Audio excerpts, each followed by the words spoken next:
Voici un exemple qui traite des données manquantes dans l'aire latérale d'un solide. Donc, Pierre veut ranger son chapeau dans une boîte ayant la forme d'un prisme régulier à base hexagonale. Chaque côté de la boîte mesure 4 cm. De la base mesure 4 cm. L'aire latérale de la boîte, c'est 288 cm². Le chapeau de Pierre a une hauteur de 18 et on veut savoir s'il va pouvoir entrer dans cette boîte-là. Donc, en fait, ce que je cherche, c'est le H qui est ici. Puisque je connais l'aire latérale, je vais avoir besoin des informations pour calculer l'aire latérale. Les côtés latéraux, en fait, ce sont des rectangles. Donc, si c'est des rectangles, ma formule d'air pour des rectangles, c'est base fois hauteur. Donc, j'ai besoin de connaître la base, j'ai besoin de connaître la hauteur. Ma base, dans mon problème ici, on me dit que chaque côté de ma base mesure 4 cm. Donc, en fait, c'est la base de mes rectangles. Donc, je vais inscrire 4 cm. La hauteur, le H, c'est ce que je cherche. Mais il y a une autre information qu'on me donne dans le texte, c'est qu'on me dit que mon aire latérale est de 288 cm². Toujours important de se faire un dessin, souvent ça l'aide. Donc la deuxième étape, c'est d'inscrire ma formule d'air générale. On peut le faire avec des formes, donc on peut dire que l'aire latérale, c'est égal à 6 fois l'aire d'un rectangle.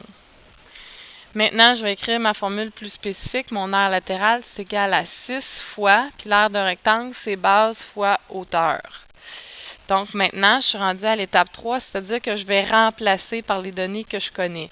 Donc mon aire latérale, je la connais, c'est 288 égale 6 fois ma base qui est 4 fois mon H que je ne connais pas, que je cherche. Donc, maintenant que j'ai ça comme ça, je vais faire 4, c'est-à-dire que je vais isoler. Mon étape 4, c'est isoler. Ici, l'étape 3, c'était remplacer. Puis l'étape 2, c'était les formules.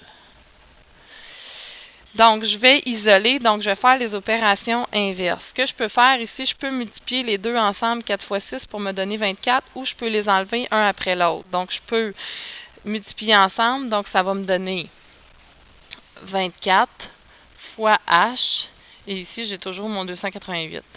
Donc, si je veux enlever le 24 qui multiplie le H, je dois diviser par 24 des deux côtés, et je vais obtenir ma réponse finale qui va me donner 12 égale H, puis c'est 12 cm parce que c'est une mesure de longueur. Donc, si c'est 12 cm, la hauteur de ma boîte, est-ce que je vais pouvoir accueillir un chapeau qui mesure 18 cm de long? La réponse, c'est non, puisque mon chapeau est plus grand, est plus haut que ma boîte.